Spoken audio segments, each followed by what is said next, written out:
Sa ngalan ng Ama at ng Anak at ng Espiritu Santo, Amen. ang pagpapala ng ating Panginoong Hesukristo, ang pag-ibig ng Diyos Ama, at ang makikipagkaisa ng Espiritu Santo naway sumainyong lahat. At sumaiyo rin. Ngayon po ay ginugunita natin ang kapistahan ni San Martin ng Tours, Obispo. Mga kapatid, tinipon tayo bilang mga kaanib ng angkan ng Diyos, kaya dumulog tayo sa maawaing Panginoong nagpapatawad ng lubos. Sinugong tagapagpagaling sa mga nagsisisi, Panginoon, kaawaan mo kami. Panginoon, kaawaan mo kami. Dumating na tagapag-anyayang mga makasalanay magsisi, Kristo, kaawaan mo kami. Kristo, kaawaan mo kami. Nakaluklok ka sa kanan ng Diyos Ama para ipamagitan kami.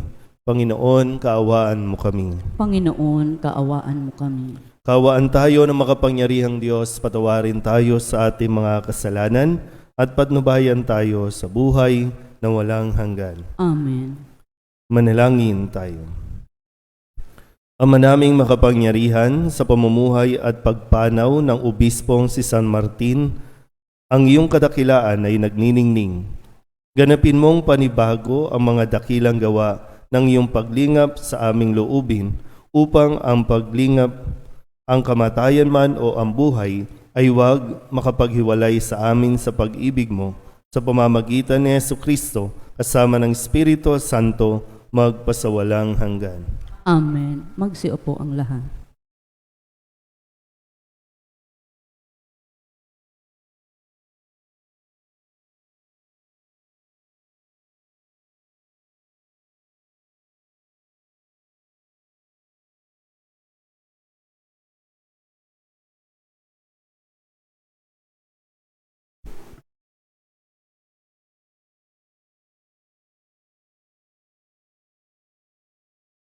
Pagbasa mula sa ikalawang sulat ni Apostol San Juan. Hirang naginang, labis kong ikinagagalak na makitang namumuhay ayon sa katotohanan ang ilan sa iyong mga anak, alinsunod sa utos sa atin ng Ama. At ngayon, ginang, ako'y mahihilingin sa iyo. Hindi isang bagong utos ang isinusulat ko sa iyo, hindi ang dating utos, nasa simula pa'y nasa atin na, mag-ibigan tayong lahat. Ito ang utos na ibinigay sa inyo noon pang una. Mamuhay kayo ayon sa pag-ibig. At ito ang kahulugan ng pag-ibig na binabanggit ko, mamuhay ayon sa mga utos ng Diyos. Sapagkat nagkalat sa sanlibutan ang mga magdaraya, mga taong hindi nagpapahayag na si Hesukristo'y naging tao. Ang gayong mga tao ay magdaraya at antikristo. Mag-ingat na kayo upang huwag mawala ang inyong pinagpaguran, kundi lubusan ninyong kamtan ang gantimpala. Ang hindi nananatili sa turo ni Kristo, kundi nagdaragdag dito, ay hindi pinananahanan ng Diyos. Sino mang nananatili sa turo ni Kristo ay pinananahanan ng Ama at ng Anak. Ang salita ng Diyos. Salamat sa Diyos. Salmong tugunan. Mapalad ang sumusunod sa utos ng poong Diyos. Tayo pong lahat. Mapalad ang sumusunod sa utos ng poong Diyos. Mapalad ang mga taong malinis ang pamumuhay, ayon sa utos ng poon, ang gawain araw-araw. Tugon. Mapalad ang sumusunod sa utos ng poong Diyos. Mapalad ang sumusunod sa kanyang kautusan. Buong puso ang pagsunod sa utos na ibinigay. Tugon. Mapalad ang sumusunod sa utos ng poong Diyos. Buong puso ang hangad ko na ikaw ay paglingkuran. Sa pagsunod sa utos mo, huwag akong babayaan. Tugon. Mapalad ang sumusunod sa utos ng poong Diyos. Ang banal mong kautusay sa puso ko iingatan, upang hindi magkasala laban sa iyo kailanman. Tugon. Mapalad ang sumusunod sa utos ng poong Diyos. Itong iyong abang lingkod, O Diyos, sana'y pagpalain, upang ako ay mabuhay at ang utos mo ang sundin. Tugon, Mapalad ang sumusunod sa utos ng poong Diyos. buksan mo ang paningin ko, pagkat nananabik masdan, yaong buting idudulot sa akin ng iyong aral. Tugon, Mapalad ang sumusunod sa utos ng poong Diyos. Magsitayo po tayong lahat. Hallelujah, Hallelujah. Ikaw, Panginoon, ang sangdaan, ang buhay at ang katotohanan. Hallelujah.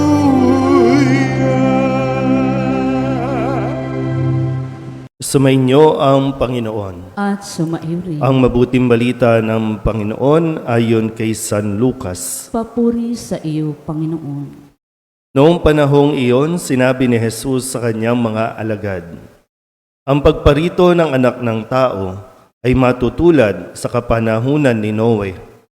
Noon, ang mga tao'y nagsisikain at nagsisiinom, nag-aasawa, hanggang sa araw na sumakay si Noe sa daong. Dumating ang baha at namatay silang lahat. Gayon din noong panahon ni Lot. Ang mga tao'y nagsisikain at nagsisiinom, namimili at nagbibili, nagtatanim at nagtatayo ng bahay. Ngunit ng araw na umalis si Lot sa Sodoma, umulan ng apoy at asupre at natupok silang lahat. Gayon din sa pagdating ng anak ng tao. Sa araw na iyon, ang nasa bubungan ay wag nang bumaba upang kunin ang kanyang mga ari-arian sa loob ng bahay. Ang nasa bukid ay wag nang umuwi. Alalahanin ninyo ang nangyari sa asawa ni Lot. Ang sinumang magsikap na iligtas ang kanyang buhay ay mawawalan nito. Ngunit ang sinumang mawalan ng kanyang buhay ay siyang makapagliligtas nito. Sinasabi ko sa inyo, may dalawang lalaking natutulog sa isang higaan sa gabing iyon. Kukunin ang isa at iiwan ang isa. May dalawang babaeng magkasamang gumigiling. Kukunin ang isa at iiwan ang isa. May dalawang lalaking gumagawa sa bukid. Kukunin ang isa at iiwan ang isa. Saan po, Panginoon? Tanong ng kanyang mga alagad. Sumagot siya, kung saan naroon ang mga bangkay, doon naman nagkakatipon ang mga buwitre. Ang mabuting balita ng Panginoon. Pinupuri ka namin, Panginoong Hesus Kristo. Magsiupo na po ang lahat. Isang magandang araw po sa inyong lahat.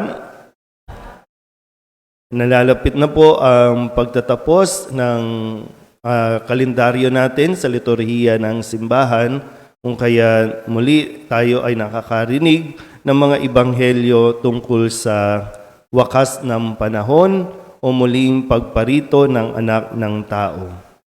Sa unang pandinig natin nito ay para bang nakakatakot. Dahil nga, sabi nga dito, pag dumating ang anak ng tao, ang mga katulad, nagbigay ng halimbawa ng karanasan nung panahon ni Noe, nung umulan, bumaha, nung panahon ni Lot, na ang lahat ay namumuhay na para bang walang darating. Kasi nung panahon ni Noe, nagpaalala naman ang Diyos. Sinabihan naman ng Panginoon na sabihan yung mga tao, pinagtawanan lang si Noe habang siya po ay naghahanda na gawin yung pinagawa ng Diyos na maging arko, yung malaking bangka. Nagtatawanan lang yung mga tao. Ganon din yung kay Lot. Nung panahon ni Lot, sabi nga dito, lahat nagiinuman, nagbibili, nagtatayo ng bahay. So talagang ayaw nilang pakinggan ang mensahe ng Panginoon na siya ay darating. Ngayon, muli tayong pinaalalahanan ng pagdating. Malapit na ang Adbyento, pagdating. Ano ba ang ating pinagkakaabalahan o pagkakaabalahan na naman ngayon? Muli po, Nawa hindi tayo maiwan sa takot, sa pagkakapaliwanag sa atin kung paano at kung ano ang mangyayari. Sabi nga dito, no, kung sa araw na iyon, kung nasa bubungan ka, huwag ka nang bumaba. Kung ano man ang ginagawa mo, ituloy lang. Yung normal lang. Pero hindi pwedeng alisin sa isipan natin yung kanyang pagdating. Kasi alam mo, kung ginagawa natin, normal lang na nanloloko ka, normal lang na nakikipag-away ka, normal lang na nangwawalang hiya ka. Hindi yun, no? Kasi kung talagang tayo po, no, nananalig tayo, may pananampalataya tayo, kahit sabihin pa na may end of the world na, kahit magkasabay-sabay pa, at least nagkasabay-sabay na nga, no? Nung last time, lumindol na, pumutok pa ang bulkan, nag-COVID pa, nagkasabay-sabay na. Marami ang natakot at ang sabi, parusa na ng Diyos. Tandaan niyo po, no? Kapag nangyari ang mga ito, hindi po ito parusa ng Diyos. Kasi nagbigay naman po ng paalala, ng babala ang Panginoon na darating at darating siya. Pero ang tanong lagi, handa ba tayo para i-welcome siya? Handa ba tayo para makipagkita sa Kanya?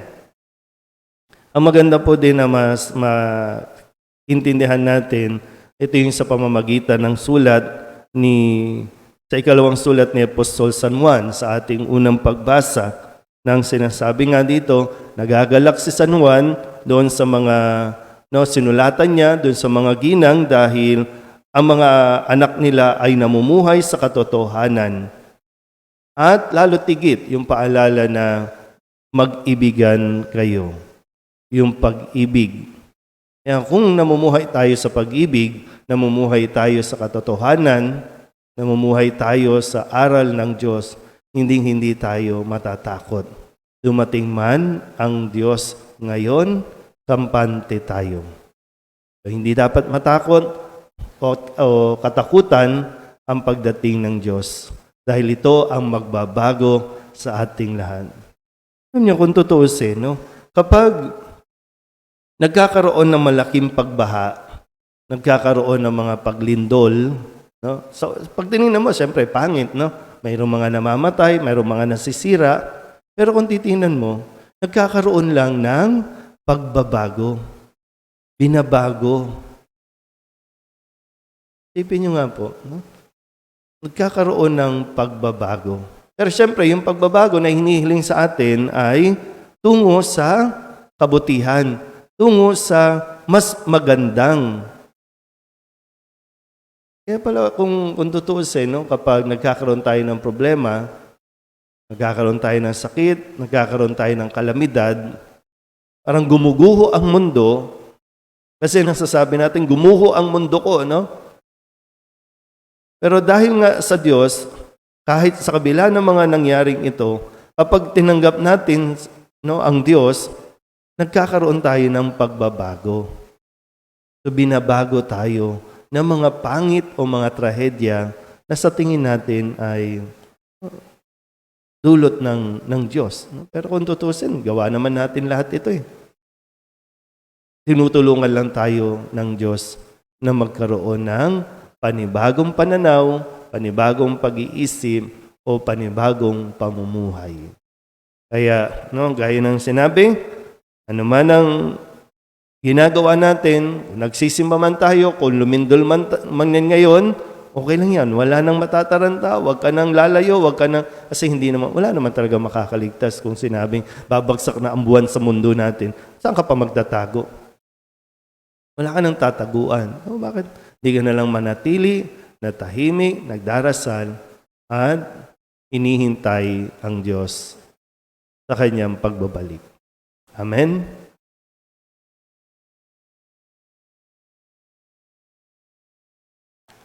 Magsitayo po ang lahat. Sa wakas ng panahon, ipadadala ng Diyos ang kanyang mga anghel upang tipunin ang kanyang mga hinirang, habang ating ipinapanalangin ang pangangailangan ng lahat ng sangkatauhan. Hilingin natin sa Diyos na matagpuan niya tayong handang humarap sa Kanya, sa Kanyang muling pagbabalik. Ang ating pong itutugon, Panginoon, sumaamin nawa ang iyong habag. Panginoon, sumaamin nawa ang iyong habag.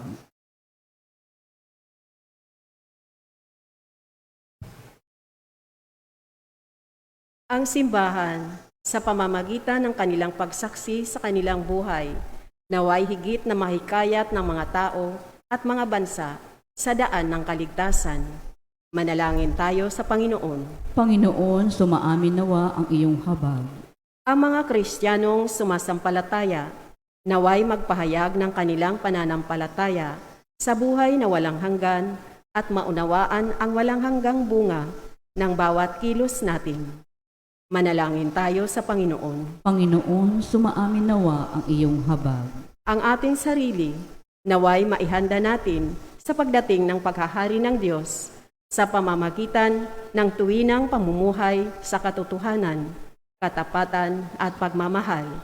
Manalangin tayo sa Panginoon. Panginoon, sumaamin nawa ang iyong habag. Ang mga biktima ng pag-uusig at pang-aabuso, naway makatagpo ng tunay na kagalingan upang makamit nila ang katarungan, kalayaan at kapayapaan. Manalangin tayo sa Panginoon. Panginoon, sumaamin nawa ang iyong habag. Ang mga yumao, naway bumangong muli sa kaluwalhatian ng buhay na walang hanggan. Manalangin tayo sa Panginoon. Panginoon, sumaamin nawa ang iyong habag. Idulog din natin sa Panginoon ang ating mga personal na kahilingan at mga panalangin para sa ating mga pamilya. Ganun din ang lahat ng mga kahilingan ng mga nanonood sa online. Lahat ng mga misang pasasalamat, special na intensyon at lahat ng mga kaluluwa sa purgatorio.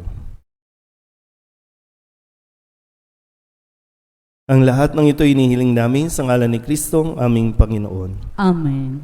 Magsiupo na po ang lahat.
Patid upang paghahain natin ang kalugdan ng Diyos sa mga makapangyarihan. Tanggapin nawa ng Panginoon itong paghahain sa iyong mga kamay, kakapurihan niya at karangalan sa ating kapakinabangan at sa buong sambayanan niyang banal. Ama naming lumikha, pakabanalin mo ang aming mga alay sa paghahain namin ngayong ginugunita sa San Martin upang sa pamumuhay namin araw-araw, itaguyod kami nito sa hirap at ginhawa sa pamamagitan ni Jesucristo kasama ng Espiritu Santo magpasawalang hanggan.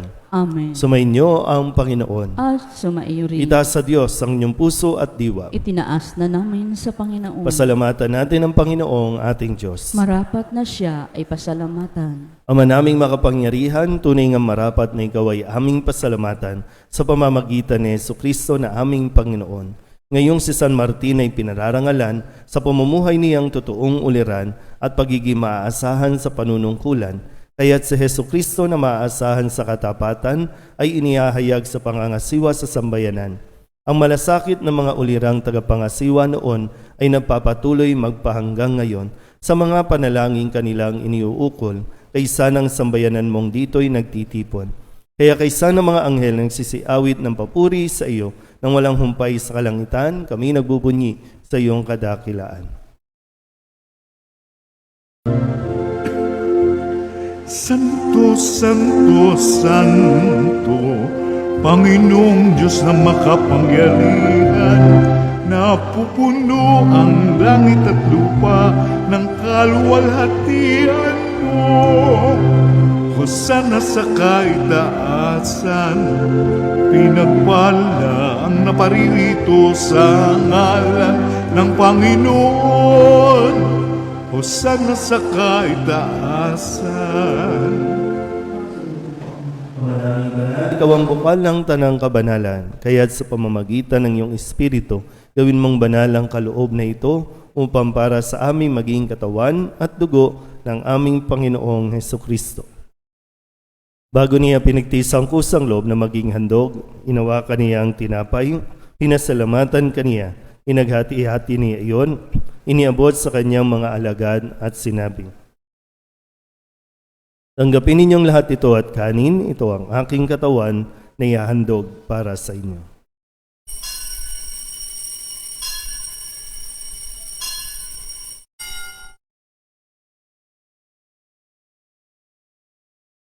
Gayun din naman nang matapos ang hapunan, hinawakan niya ang kalis, muli kaniyang pinasalamatan. Iniabot niya ang kalis sa kanyang mga alagad at sinabi, "Tanggapin ninyong lahat ito at inumin. Ito ang kalis ng aking dugo, ng bago at walang hanggang tipan. Ang aking dugo na ibubuhos para sa inyo at para sa lahat, sa ikapagpapatawad ng mga kasalanan. Gawin ninyo ito sa pag-alaala sa akin."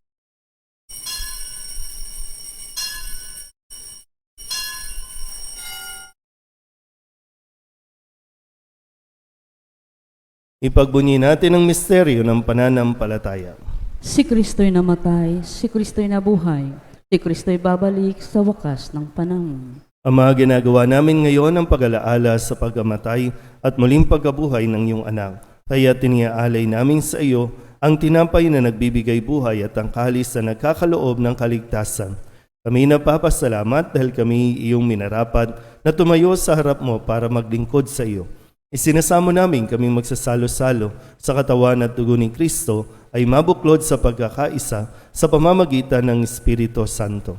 Ama, lingapin mo ang iyong simbahang laganap sa buong daigdig. Puspusin mo kami sa pag-ibig kay San Francisco na aming Papa at ni Jose na aming Obispo at ng Tanang Kaparian. Alalahanin mo rin ang mga kapatid naming nahimlay na may pag-asang sila'y muling mabubuhay, gayon din ang lahat ng mga pumanaw. Kawaan mo sila at patuloyin sa iyong kaliwanagan. Kawaan mo at paginapatin kaming lahat na makasalo sa iyong buhay na walang wakas. Kaysa ng mahal na Birhen Maria na Ina ng Diyos, ng kabiyak ng puso niyang si San Jose. Kaysa ng mga apostol at ng lahat ng mga banal na namuhay dito sa daigdig ng kalugod-lugod sa iyo, may pagdiwang nawa namin ang pagpupuri sa ikararangal mo sa pamamagitan ng iyong anak na aming Panginoong Hesukristo. Sa pamamagitan ni Kristo, kasama niya at sa Kanya, ang lahat ng parangal at papuri ay sa iyo, Diyos amang makapangyarihan, kasama ng Espiritu Santo, magpasawalang hanggan. Amen.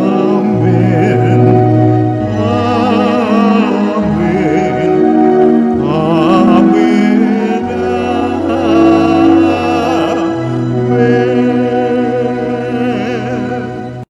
Buong kababaang loob tayong tumawag sa ating Panginoon ng Ama namin.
Diya sa lahat ng masama, pagkalooban ng kapayapaan araw-araw, iligtas sa kasalanan at ilayo sa lahat ng kapahamakan.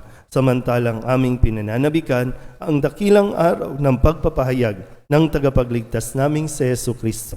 Sapagkat iyo ang kaharian at ang kapangyarihan at ang kapurihan magpakailanman. Amen. Panginoong Heso Kristo, sinabi mo sa iyong mga apostol, kapayapaan ang iniiwan ko sa inyo, ang aking kapayapaan ang binibigay ko sa inyo.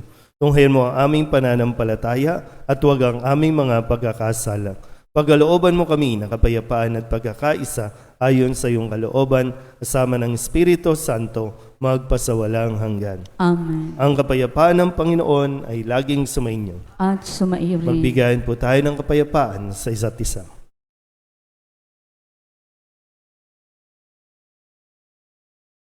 Kordero ng Diyos na nag-aalis ng mga kasalanan ng sanlibutan, maawa ka sa amin.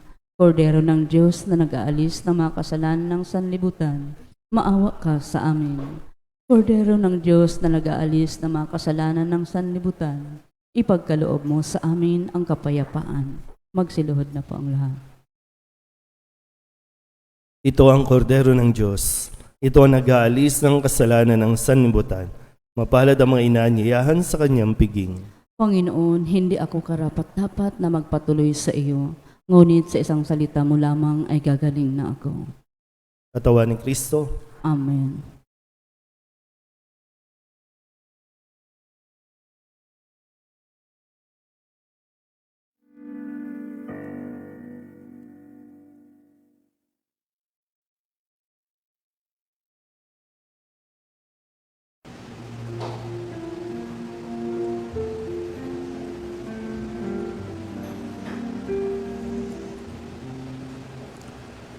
Jesus, dakila ka sa iyong pagpapakasakit, iyong nagampanan, utos ng Ama sa langit, hirap ay tiniis, dahil sa salang labis, pinasan ng krus na pili, nang dahil sa pag-ibig.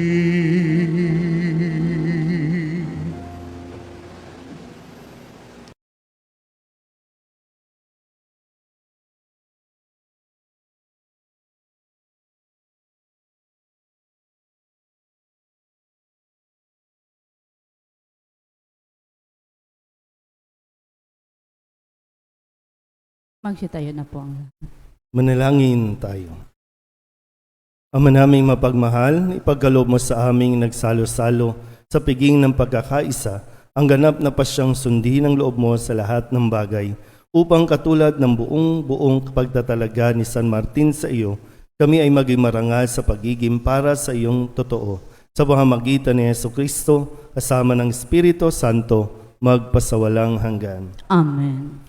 Mga kapatid, ating pagkukulan ng panalangin ang mga yumaon nating mga mahal sa buhay at ang lahat ng mga kaluluwa sa purgatorio.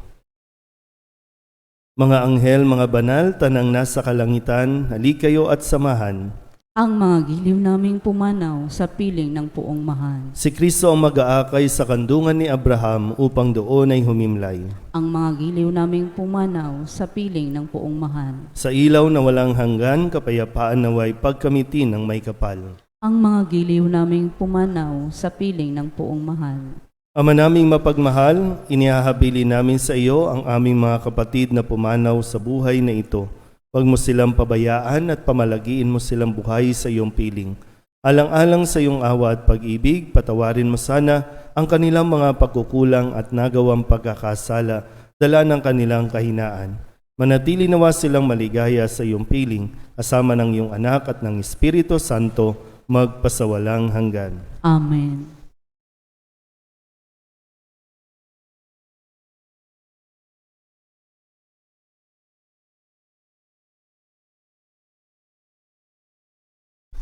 Kapayapaan kailanman ang igawad ng may kapal sa mga yumaong ating mahal. Sila nawa ay silayan ng ilaw na walang hanggan.